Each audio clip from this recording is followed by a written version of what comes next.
Hello guys, welcome back to simply GS. आज हम देखने वाले हैं ग्राफक्यूएल की सेकंड वीडियो। इसके अंदर हम देखेंगे basic data type and query के बारे में। ग्राफक्यूएल के अंदर बेसिक डेटा टाइप क्या होते हैं, उसकी क्वेरी किस तरीके से परफॉर्म की जाती है। तो अगर आप ये वाला जो बैकग्राउंड है, ये वाला प्लेग्राउंड अगर आपको लेके आना है तो आपको क्या करना है, यहाँ पे लिखना है ग्राफक्यूएल प्लेग्राउंड ऑनलाइन। जैसे ही आप लिखोगे तो इस प्रकार से आपको लिंक मिल जाएंगी। पहली लिंक के ऊपर आप क्लिक कर देना, ये चीज़ आपको देखने के लिए मिल जाएगी। ठीक है, और यहाँ पे सबसे पहले आपको बताता हूँ कि ग्राफक्यूएल के अंदर जो डेटा टाइप होते हैं वो किस प्रकार के होते हैं। सबसे पहले आपको यहाँ पे टाइप डिफाइन करना होता है। ये टाइप किसी भी तरीके का होता है, इसको आप बोल सकते हैं कि स्कीमा। आप यहाँ पे क्या कर रहे हो, किसी भी एक पर्टिकुलर टाइप का स्कीमा डिफाइन कर रहे हो। जैसे एग्जाम्पल के लिए ले लेते हैं कि यूजर का अपन स्कीमा बनाना चाहते हैं, तो यूजर का मैंने इस तरीके से लिखना है। आपको टाइप और जो स्कीमा का नाम है वो आपको यहाँ पे लिखना है और करली ब्रैकेट लगाना है और इस तरीके से इस चीज़ को यहाँ पे खोलना है। इसके बाद आपको यहाँ पे आईडी, जैसे मैंने यहाँ पे ये जो जितने भी मैं अभी लिखूंगा यहाँ पे वो सारे क्या हैं, इस ग्राफक्यूएल के डेटा टाइप हैं। जिस तरीके से जावा के अंदर, पाइथन के अंदर, सी लैंग्वेज के अंदर सबके अलग अलग डेटा टाइप होते हैं, बिल्कुल उसी तरीके से अपने पास ग्राफक्यूएल के अंदर कुछ प्री डिफाइंड डेटा टाइप हैं। सबसे पहले अपना है आईडी, और दूसरा अपना मान के चलिए जैसे यूजर का नेम है, तो यूजर का नेम अपना क्या हो सकता है, स्ट्रिंग। तो मैंने यहाँ पे स्ट्रिंग। तीसरा अपना क्या हो सकता है, तीसरा एज मानते हैं, एज अपना होता है इंट। चौथा अपना हो सकता है हाइट। ये सारे आपने पहले किसी ना किसी लैंग्वेज के साथ आपने जरूर देखे होंगे। फ्लोट, और इसके बाद एज मैरिड, अगर वो शायद मैरिड हो तो ये अपना कौन सा हो सकता है, बूलियन।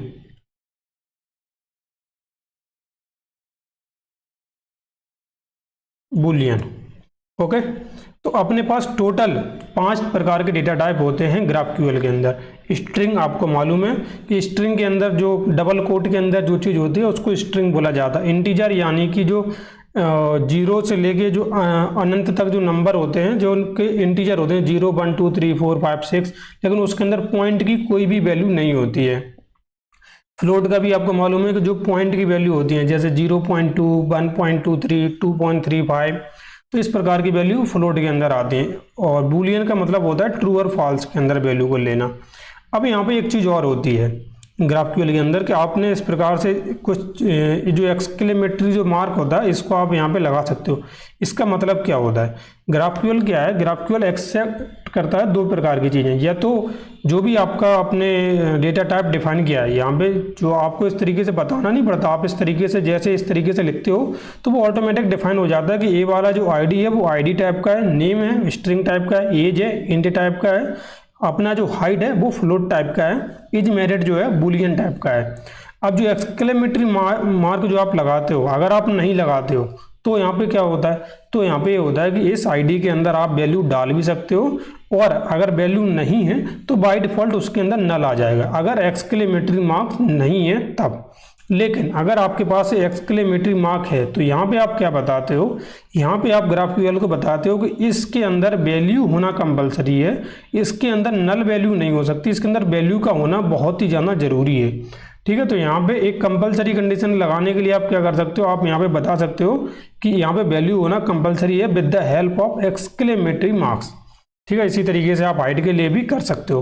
तो ये तो आपने क्या कर दिया, यूजर का जो डेटा टाइप है वो आपने डिफाइन कर दिया कि मैंने एक यूजर नाम का टाइप बनाया है, उसके अंदर इस प्रकार की वैल्यू होना कंपलसरी है। जैसे आपने एक्सक्लेमेटरी लगा दिया तो यहाँ पे होना कंपलसरी। अब मान के चलिए कि ये जो आप टाइप बना रहे हो, ये किसी जैसे इंस्टाग्राम का जो फीचर होता है ना, फॉलोअर और फॉलोइंग वाला, तो वो वाला फीचर मान के चलिए कि वो वाला फीचर आप बना रहे हैं, तो वहाँ पे तो आपको एक चीज़ और करना पड़ेगा। यहाँ पे स्पेलिंग मिस्टेक हो चुकी है, बूलियन था, वहाँ पे आपको एक चीज़ और करना पड़ता है कि जैसे मेरा अगर अकाउंट है तो मेरे जो फॉलोअर हैं वो भी तो किसी ना किसी कोई ना कोई इंस्टाग्राम यूजर होंगे ना, मेरी जो फॉलोइंग है वो भी तो कोई ना कोई इंस्टाग्राम यूजर ही होगा ना।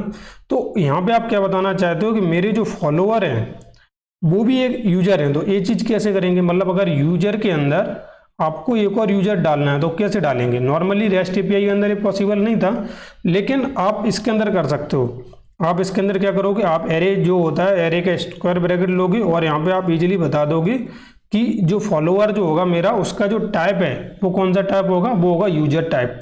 और यहाँ पे आप एक चीज़ कंडीशन लगा सकते हो कि फॉलोअर होने भी चाहिए या नहीं भी होने चाहिए। जैसे जैसे मान के चलिए अगर मैंने इंस्टाग्राम का नया अकाउंट बनाया तो मेरे तो कोई फॉलोअर नहीं होंगे ना उस समय, तो आप इसको तो कंपलसरी कंडीशन नहीं करना, ठीक है। लेकिन अगर फॉलोअर है तो वो यूजर होना कंपलसरी है, यानी कि यूजर का आईडी होना चाहिए, नेम होना चाहिए, एज होना चाहिए, उसकी हाइट होनी चाहिए और उसकी मैरिड वाली कंडीशन आपने कंपलसरी नहीं की है तो ये ज़रूरी नहीं है कि होनी चाहिए या नहीं होनी चाहिए। तो फॉलोअर के अंदर आपने बता दिया यहाँ पे कि एरे के अंदर, यानी कि जो लिस्ट ऑफ यूजर है, यूजर का लिस्ट हो सकता है, कितने भी यूजर हो सकते हैं, लेकिन सारे यूजर का जो कंडीशन है वो होना अगर यूजर नहीं है तो कोई बात नहीं, फॉलोअर के अंदर आपने बोला है क्योंकि आपने एक्सक्लेमेटरी मार्क्स इसके बाहर नहीं लगाया। अगर आप इसके बाहर लगा दोगे तब आप ये बोल दोगे कि यूजर होना कंपलसरी ही है, मतलब अगर आप टाइप यूजर आप इस तरीके से उसके अंदर कोई वैल्यू डाल रहे हो तो इसका होना कंपलसरी है, इसके बिना काम नहीं चलेगा। लेकिन अगर आप यहाँ पे अगर आप एक्सक्लेमेटरी मार्क नहीं लगाते हो तो आप ये बताते हो कि फॉलोअर हो या नहीं हो कोई फर्क नहीं पड़ता, लेकिन अगर है तो क्या है, तब उसके अंदर यूजर नाम का जो टाइप है वो होना कंपलसरी है, यानी कि यूजर की आईडी, यूजर का नेम, यूजर का एज और यूजर की हाइट, ये चारों चीज़ों तो होना उसकी कंपलसरी है, ठीक है। तो इस प्रकार से आप क्या करते हो, एक यूजर के अंदर जितने भी यूजर हैं वो आप इंक्लूड कर सकते हो, ठीक है। नॉर्मल इंस्टाग्राम का फीचर इसी तरीके से अपना काम करता है, ठीक है। अब इसके बाद जैसे मान के चलिए आपने एक चीज़ और बनाई, आपने यहाँ पे बनाया टाइप रील नाम से, कि आप रील्स नाम से कोई एक टाइप बना रहे हो, जैसे को आपने इस तरीके से डिफाइन कर दिया कि मैं रील नाम से एक टाइप बनाना चाहता हूँ। अब रील के अंदर क्या होगा, उसकी आईडी होगी, ठीक है। उसके बाद उसका कैप्शन हो सकता है, कैप्शन कैसा होगा, कैप्शन होगा उसका स्ट्रिंग। उसके बाद अपने उसके अंदर डिस्क्रिप्शन हो सकता है, डिस्क्रिप्शन भी उसका स्ट्रिंग होगा। उसके बाद उसके अंदर हैशटैग हो सकते हैं और हैशटैग भी अपना स्ट्रिंग ही ले लेते हैं, ठीक। और इस तरीके से आपने क्या कर दिया, रील बना दिया। अब टाइप यूजर है दूसरे टाइप का, ठीक है, ध्यान से सुनना। यहाँ पे जो टाइप यूजर है वो दूसरे टाइप का है, टाइप रील जो है वो दूसरे टाइप का है। लेकिन अब आप ये चाहते हो कि जो टाइप रील है वो एक यूजर से बिलोंग हो जाए। यूजर से बिलोंग होने का मतलब है कि उसका यूजर से कनेक्शन हो जाए कि किस यूजर ने कौन सी रील डाली है। तो अगर आप इस प्रकार का कोई आप फीचर बनाना चाहते हो अपने ऐप के वेबसाइट के अंदर तो कैसे बनाओगे आप, तो यहाँ पे आपको क्या करना है, यहाँ पे आप सीधा बता दोगे कि जो यूजर है उससे मैं क्या करना चाहता हूँ, उससे मैं रील को बिलोंग करना चाहता हूँ। जैसे मैंने यहाँ पे बोल दिया रील पोस्ट, यूजर ने रील को पोस्ट किया। अब वो जो रील पोस्ट करेगा वो किस प्रकार की होगी वो आप बता दो कि वो होनी चाहिए रील प्रकार की, रील्स प्रकार की ये होनी चाहिए। तो यहाँ पे आपने क्या कर दिया, यहाँ पे आपने उसको बता दिया है कि जो रील जो पोस्ट कर रहा है, यूजर जिस रील को पोस्ट कर रहा है वो किस प्रकार की होनी चाहिए, रील्स प्रकार की होनी चाहिए। अब यहाँ पर भी आप कंडीशन लगा सकते हो कि ये जो रील पोस्ट है वो होना कंपलसरी है, मतलब कि यूजर ने जब अपना प्रोफाइल बनाया तो उसको कोई ना कोई रील पोस्ट करना ही पड़ेगा। लेकिन ऐसा करना जरूरी तो है नहीं, लेकिन इस प्रकार से आप जरूर कर सकते हो कि अगर रील पोस्ट करेगा तब उस समय उसके अंदर वो सारी चीज़ें होना कंपलसरी है। जनरली ये चीज़ भी आप नहीं करते हो क्योंकि रील वो केवल पोस्ट कर सकता है। तो इस चीज़ को आप यहाँ पे कर सकते हो कि यहाँ पे इस चीज़ का होना कंपलसरी है, जैसे आईडी के कैप्शन का होना कंपलसरी है, तो आपको यहाँ पे कैप्शन फिर देना ही पड़ेगा वरना फिर वो एरर आ जाएगी। तो ऐसी चीज़ें आप लगा सकते हो कि जो आपको कोई ना कोई एक आध चीज़ आपको उसके अंदर जो है बिल्कुल कंपलसरी करना है कि ये चीज़ तो उसके अंदर होनी ही चाहिए, कंपलसरी कंडीशन है, ठीक है।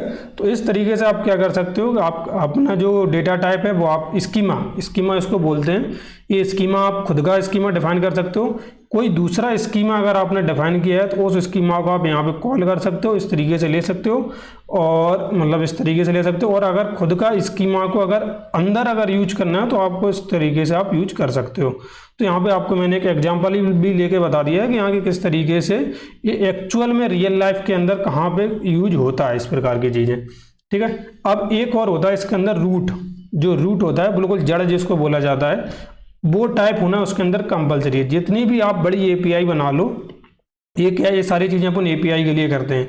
एपीआई के लिए अपन को अलग अलग स्कीमा डिफाइन करना पड़ता है, जिससे क्या होता है, जिससे अपन यूजर को इन्फॉर्मेशन देते हैं कि इस जो आपने यहाँ पे स्कीमा बनाया है, इस स्कीमा के अंदर से आप उसको कौन कौन सी इन्फॉर्मेशन चाहिए। फ्रंट एंड से जब अपने पास कोई क्वेरी आती है कि मुझे इतनी इन्फॉर्मेशन चाहिए, जैसे यूजर का नाम चाहिए, यूजर की एज चाहिए, अगर मुझे केवल 2 चीज़ें चाहिए तो यहाँ से मुझे इस यूजर की स्कीमा में से मैं केवल उसको 2 चीज़ें भेज दूंगा। तो इतना सिंपल होता है। तो अब यहाँ पे जो जो रूट के बारे में बात कर रहा हूँ वो क्या है, वो अपना है टाइप क्वेरी। आपको यहाँ पे क्या करना है, टाइप क्वेरी, ये चीज़ आपको यहाँ पे लिखनी है। ये है कंपलसरी कंडीशन कि आप कितना भी बड़ा स्कीमा बनाओ, कितना भी बड़ा एपीआई बना दो आप, उसके अंदर एक टाइप क्वेरी नाम का होना कंपलसरी है। ठीक है, उसका टाइप क्वेरी होने का कंपलसरी है। और यहाँ पे आप किसी भी टाइप का कर सकते हो, जैसे आपने बोला अब यहाँ पे जितनी भी आपकी फ्रंट एंड से जो भी क्वेरी आती हैं, जितनी भी आपकी क्वेरी फ्रंट एंड से आती हैं, उन फ्रंट एंड की क्वेरी को यहाँ से मैच किया जाता है। ये जो आपने यहाँ पे टाइप क्वेरी नाम का बनाया है, इस जगह से मैच किया जाता है।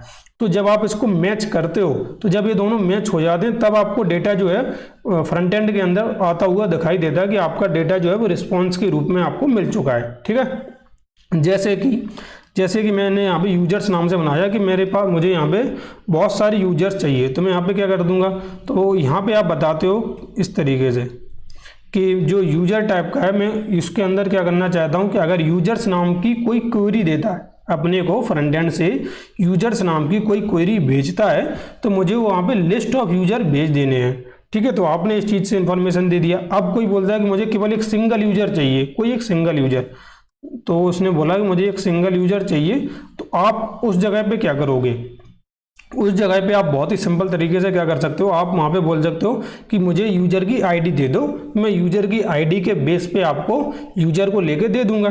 तो आप यहाँ पे बोलोगे कि मुझे आईडी चाहिए, वो आईडी किस टाइप की होनी चाहिए, आईडी टाइप की होनी चाहिए। और इस चीज़ को भी आप कंपलसरी बोल सकते हो कि ये चीज़ होना कंपलसरी है। अगर मेरे पास आईडी नहीं है तो मैं आपको कुछ भी दे नहीं पाऊंगा, मतलब यूजर की डिटेल जो है आपको दे नहीं पाऊंगा। तो आप यहाँ पे जो कोलन लगाओगे, तो कोलन लगाने से क्या होता है, यहाँ पे आप फिर बताते हो कि ये चीज़ मुझे रिटर्न करके देनी है। ठीक है, तो यहाँ पे आप क्या कर दोगे, इस यूजर को आप रिटर्न करवा दोगे। तो इस तरीके से जो क्वेरी होती है, वो क्वेरी यहाँ पे डिफाइन की जाती है कि आपने यहाँ पे क्वेरी को डिफाइन किया, फ्रंट एंड से इस क्वेरी को किसी भी पर्सन ने कॉल किया, उस जगह पे आपने इस प्रकार का डेटा उसको भेज दिया। अब इसके अंदर वो डिफाइन कर सकता है कि उसको जो डेटा आ रहा है, उस डेटा में से उसको क्या क्या चाहिए और क्या क्या नहीं चाहिए। ठीक है, तो ये सारी चीज़ें फ्रंट एंड के अंदर डिफाइन हो सकती हैं। तो इसीलिए मैंने यहाँ पे एक एपीआई का यूज किया है। इस एपीआई का जो लिंक है वो आपको डिस्क्रिप्शन में मिल जाएगा, और यहाँ पे इस एपीआई का यूज करके देखेंगे। अभी जो प्लेग्राउंड, जिस प्लेग्राउंड का भी आप यूज कर रहे हो, इसके अंदर कुछ बेनिफिट आपको मिल जाते हैं। बेनिफिट क्या है कि जैसे यहाँ पे आपने डॉक और स्कीमा, अगर आप डॉक के अंदर जाओगे ना, तो यहाँ पे आपको मिलेगा कि आप कितने प्रकार के आप कोई इस पर्टिकुलर स्कीमा के अंदर आप कर सकते हो। जैसे आपने यहाँ पे जो स्कीमा बनाया है, तो इसके अंदर कितनी क्वेरी हो सकती हैं, केवल 2 क्वेरी हो सकती हैं। या तो आप यूजर के लिए क्वेरी कर सकते हो, या आप रील के लिए क्वेरी कर सकते हो। अब इसके अलावा अगर मूवी नाम से कोई क्वेरी अपने पास है नहीं, अगर आपने जैसे मान के चलिए इंस्टाग्राम का जो फीचर होता है सर्चिंग वाला, तो उसके लिए आपने क्वेरी दी नहीं है, तो अगर आपने इस प्रकार की क्वेरी नहीं दी है, अगर आपने कंट्री के लिए, लैंग्वेज के लिए अलग अलग क्वेरी नहीं बनाई है, तो यूजर वो क्वेरी नहीं दे सकता है, वो डेफिनेट सी बात है। तो इसी प्रकार से जो डॉक है, डॉक के अंदर आपको मालूम रहता है कि ये जो पर्टिकुलर स्कीमा आप एक्सेस करने की कोशिश कर रहे हो, उस स्कीमा के अंदर कितने प्रकार की क्वेरी डिफाइन की गई है, या फिर कितने प्रकार का डेटा जो है वो डिफाइन किया गया है। अब यहाँ पे आप ऑलरेडी देख सकते हो कि यहाँ पे कॉन्टिनेंट्स, कंट्रीज, कंट्री और लैंग्वेजेस और लैंग्वेज, टोटल 3 प्रकार का है। उस 3 प्रकार के डेटा को आईडी के रूप में भी बांट दिया गया है। तो इस तरीके से उन्होंने डिफाइन किया है। अब इसका स्कीमा देखते हैं। स्कीमा अगर आप देखोगे, तो स्कीमा के अंदर आप सबसे पहले तो यहाँ पे इनका बेसिक है, इसके आप ये सारी चीज़ें उन्होंने जिस प्रकार से आपने यूजर को डिफाइन किया था, बिल्कुल उसी तरीके से उन्होंने उस चीज़ को डिफाइन किया है। बस उन्होंने क्या बोला है कि पहले स्ट्रिंग आईडी, और यहाँ पे उन्होंने इस चीज़ को लैंग्वेजेस के अंदर यहाँ पे लैंग्वेज कर दिया, और यहाँ पे कंपलसरी कंडीशन भी लगा दी है। आप थोड़ा सा अगर नीचे आओगे ना, तो यहाँ पे जो देखोगे टाइप क्वेरी, ये टाइप क्वेरी होना कंपलसरी था, वो हर एक स्कीमा के अंदर होना ही चाहिए, ये मैंने आपको बता दिया है। तो अब जो टाइप क्वेरी है, यहाँ से आप पता करते हो कि मुझे किस प्रकार की क्वेरी जो है वो इस एपीआई को देनी है। इस एपीआई को मैं एक पर्टिकुलर टाइप की क्वेरी दूंगा, उसके बेस पे मुझे डेटा मिल जाएगा। इतना सिंपल सा होता है। तो अभी मैं यहाँ पे इस सबको हटाता हूँ। अभी ये देखना है कि ये जो क्वेरी होती है किसी भी एपीआई को आप किस तरीके से देते हो और वहाँ से जो डेटा है किस तरीके से अपने पास आता है। तो सबसे पहले आपको यहाँ पे करली ब्रैकेट लगाने हैं और करली ब्रैकेट के बाद आप यहाँ पे जो अपनी क्वेरी है उस क्वेरी को आप यहाँ पे देते हो। जैसे कि मान के चलिए मुझे यहाँ पे चाहिए कॉन्टिनेंट चाहिए, तो मैं यहाँ पे क्या कर दूंगा कॉन्टिनेंट। ये देखो आपको सजेशन मिल चुका है और यहाँ पे कॉन्टिनेंट्स अगर आप देना चाहते हो, वैसे आप यहाँ पे एक चीज़ देखोगे कि अगर आप कॉन्टिनेंट देते तो यहाँ पे आईडी का देना आपको कंपलसरी था, लेकिन अगर आप कॉन्टिनेंट्स दे रहे हो तो ये फिल्टर के अंदर जो यहाँ पे इस तरीके से दिया गया है ना, फिल्टर कॉन्टिनेंट फिल्टर इनपुट, यहाँ पे देखो इनपुट, ये इनपुट का मतलब क्या होता है वो भी मैं आपको थोड़ा सा बता देता हूँ। इनपुट का मतलब क्या होता है कि जैसे आपने यहाँ पे देखो लैंग्वेज के अंदर उन्होंने क्या किया, कोड आईडी था, नेम स्ट्रिंग था, नेटिव स्ट्रिंग था और आरटीएल को उन्होंने बूलियन कर दिया। तो इस तरीके से उन्होंने जो सबसे बेसिक डेटा टाइप हैं ग्राफक्यूएल के उनका यूज किया। ठीक है, कई बार क्या होता है कि आपको जो क्वेरी है, मतलब यहाँ पे जो आपने जो इस तरीके से जो लगानी होती है, यहाँ पे थोड़ा सा एग्जांपल लेके मैं आपको समझा देता हूँ कि जैसे मान के चलिए आपने यहाँ पे क्या है कि आपने कोई एक क्वेरी बना दी यूजर की आपने इस तरीके से क्वेरी बनाई और आपने बोला कि यूजर मैं आपको भेज दूंगा, लेकिन यूजर का मुझे किसके बेस पे भेजना है, मैं आपको आईडी भी चाहिए, मुझे वहाँ पे आईडी होना कंपलसरी है। उसके बाद मैं क्या करना चाहता हूँ कि यूजर का नेम भी आप मुझे दो, तभी मैं आपको वो यूजर की पूरी डिटेल में आपको दूंगा। ये कई बार होता है ना कि आपको यूजर का जैसे ईमेल और पासवर्ड ही दोनों ही चीज़ें चाहिए, तभी आप यूजर की जो डिटेल है वो आप फ्रंट एंड पे भेजना चाहते हो, या फिर आप आईडी और नेम उसका अगर आप लोगे तो तभी आप उसको क्या करना चाहते हो, फ्रंट एंड पे आप भेजना चाहते हो। तो जब आपको कुछ ऐसा करना होता है कि एक से ज़्यादा आर्गूमेंट आपको अपने यूजर से लेने होते हैं, तब आप क्या कर सकते हो, इस तरीके से डिफाइन करने की आपको कोई ज़रूरत नहीं है। आप जैसे इस तरीके से इन्होंने किया ना, उसी तरीके से आप यहाँ पे बोल दोगे कि इनपुट यूजर क्वेरी, आपने यहाँ पे इस तरीके से लिख दिया और इसके बाद आपने यहाँ पे बोला कि मुझे आईडी चाहिए, वो आईडी होनी चाहिए आईडी नाम की, इसके बाद मुझे नेम चाहिए और वो नेम होना चाहिए, नेम अपना नेम होना चाहिए। और यहाँ पे आपने दोनों को कर दिया, इसको भी कर दिया कि कंपलसरी कंडीशन है और इसको भी आपने कर दिया कि कंपलसरी कंडीशन है। ठीक है, इसके बाद आप यहाँ पे क्या कर सकते हो, आप यहाँ पे फिल्टर लगा सकते हो, आप यहाँ पे इनपुट लगा सकते हो कि ये चीज़ इसको एज ए इनपुट लेके आनी है, तो एज ए इनपुट आपके पास आएगी और आप यहाँ पे यूजर क्वेरी को इस तरीके से पास कर दोगे। तो यूजर यहाँ पे क्या करेगा, इन चीज़ों को देगा, उसके बाद आप यहाँ पे यूजर की वैल्यू को रिटर्न कर दोगे। तो इस तरीके से क्या होता है, इनपुट का अपन यूज कर सकते हैं। ठीक है, इनपुट आपको समझ में आ गया होगा। अब देखते हैं कि यूजर के अंदर क्वेरी लगाते किस तरीके से। कॉन्टिनेंट्स के अंदर इन्होंने कंपलसरी नहीं किया है कि आपको फिल्टर लगाना कंपलसरी है, तो आप यहाँ पे डायरेक्ट इसको क्या कर सकते हो, डायरेक्ट इसको कॉल कर सकते हो। आपको इस तरीके से फिल्टर आपको देना है दो, नहीं तो आप इस तरीके से इसको खाली छोड़ सकते हो, इसको इस तरीके से कर सकते हो। इसके बाद कॉन्टिनेंट्स के अंदर से डिटेल आप निकाल सकते हो। अगर आपको नहीं मालूम कि कॉन्टिनेंट्स के अंदर क्या क्या है, तो आप क्या करोगे, कॉन्टिनेंट के अंदर जाओगे, ये देखो कंट्री वाला ये रहा, कॉन्टिनेंट वाला ये रहा। तो कॉन्टिनेंट के अंदर यहाँ पे कंट्री है और ये सारी चीज़ें हैं। तो कॉन्टिनेंट के अंदर मैं केवल एक चीज़ निकालता हूँ अभी, नेम। ठीक है, और मैं नेम निकालने के लिए मैं यहाँ पे क्या करना होगा, इसको मुझे छोटा करना होगा यहाँ पे, और पहले अभी बंद कर देता हूँ। अगर मैं इसके ऊपर क्लिक करूँगा तो आप यहाँ पे देखेंगे ये जो कॉन्टिनेंट के जितने भी नेम है वो अपने को देखने के लिए मिल चुके हैं। कॉन्टिनेंट के नेम के अंदर एशिया है और ये सारी चीज़ें अपने पास दी हुई हैं। अब मान के चलिए कॉन्टिनेंट को आपको निकालना है किसी आईडी के बेस पे, तो यहाँ पे मैं फिर से इसको खोलता हूँ, तो इसी कॉन्टिनेंट्स को मैं कॉल करता हूँ और कोड कर देता हूँ। यहाँ पे कोड भेजना था ना, तो इस कोड के अंदर मैं क्या करता हूँ, मैं यहाँ पे लिख देता हूँ एशिया, शायद एशिया काम कर जाए, एशिया, स्पेलिंग भूल गया मैं, एशिया। तो यहाँ पे एशिया, अच्छा मुझे यहाँ पे इसकी कोड भी निकाल लेना चाहिए था, मैंने कोड नहीं निकाला था ना पहले, तभी मैं इसको एशिया नहीं दूंगा, अभी इसको खाली छोड़ दूंगा। कोड से क्या हो जाएगा ना, मैं इसको देता हूँ अभी, तभी देखो मुझे कोड मिल गया। तो मुझे एशिया का जो कोड है वो अपना AS है। तो अब मैं यहाँ पे क्या कर सकता हूँ, यहाँ पे मैं इसको AS पास कर दिया मैंने इस तरीके से। कोड के रूप में यहाँ पे इस तरीके से मैंने कोड के रूप में यहाँ पे क्या कर दिया, AS पास कर दिया। अब एशिया की मैं कंट्री चाहता हूँ। अब अगर देखो कंट्री क्यों नहीं निकाल सकता, कंट्री में डायरेक्ट नहीं निकाल सकता, क्यों नहीं निकाल सकता? सबसे बेसिक रीजन है, कंट्री के अंदर आपने यहाँ पे देखा कंट्री के अंदर कंट्री है। अब कंट्री क्या है, कंट्री के पास यहाँ पूरी डिटेल है।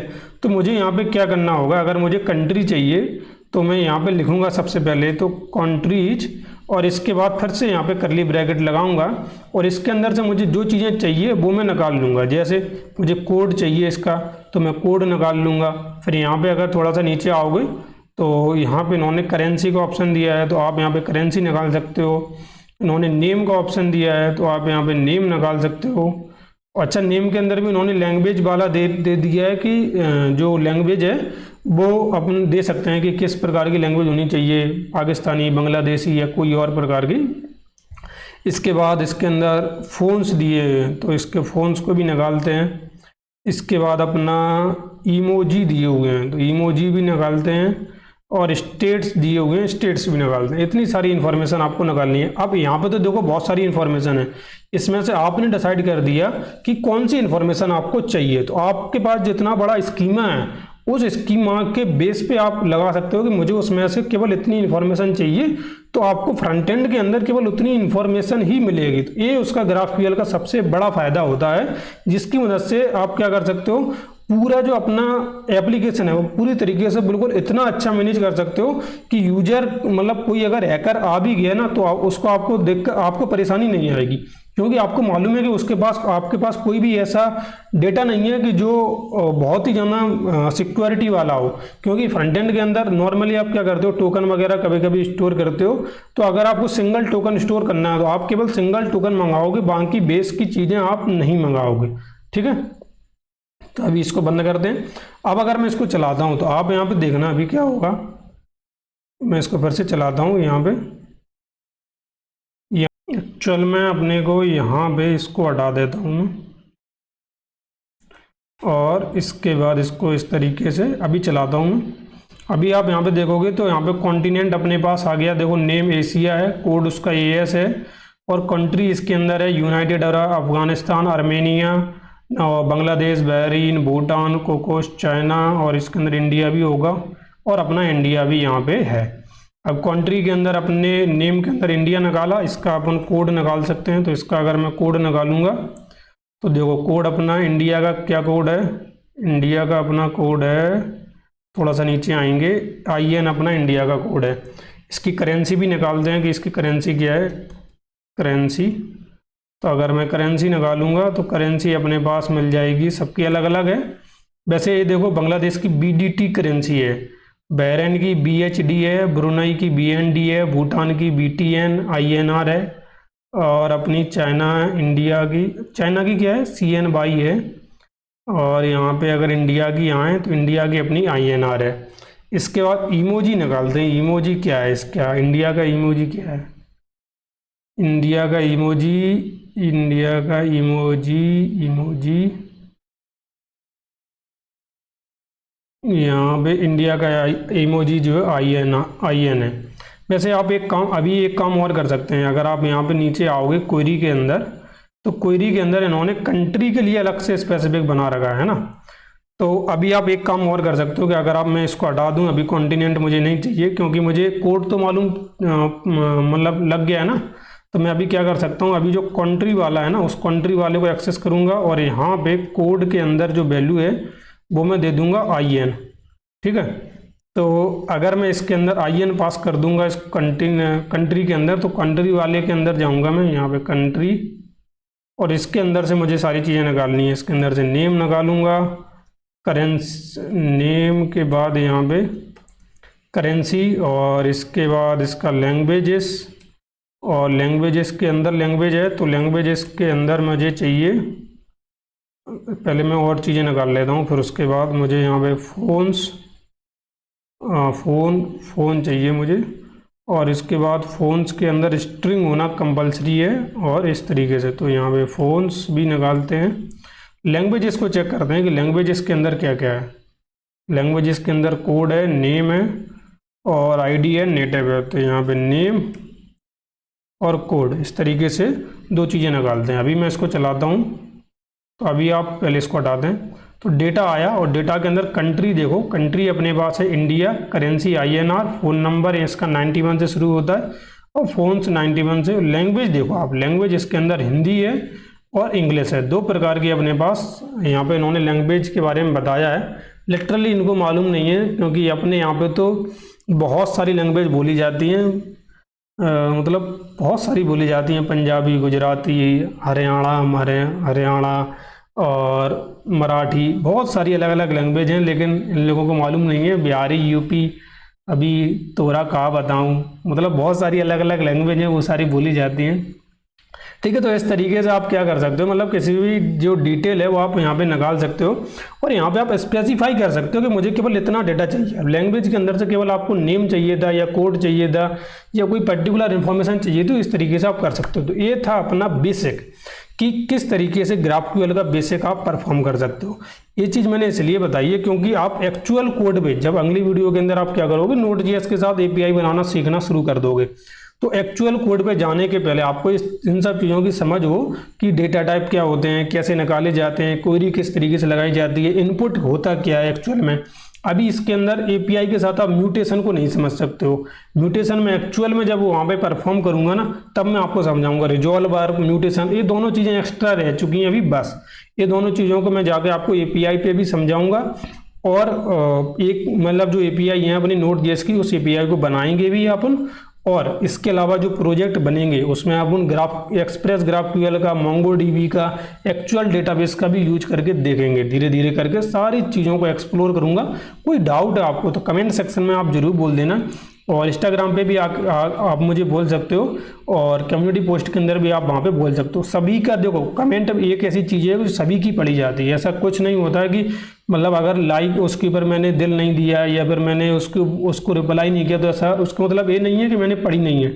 मैं उसको सारी की सारी कमेंट आपकी पढ़ी जाती हैं। बस इतना हो जाता है कि कभी कभी दिल देता हूँ, कभी कभी नहीं दे पाता हूँ, तो लेकिन बस आप लोग कमेंट जरूर करते रहिए, क्योंकि वो एक अकेला ऐसी चीज़ है कि जिसकी वजह से मतलब थोड़ा मोटिवेशन रहता है ना।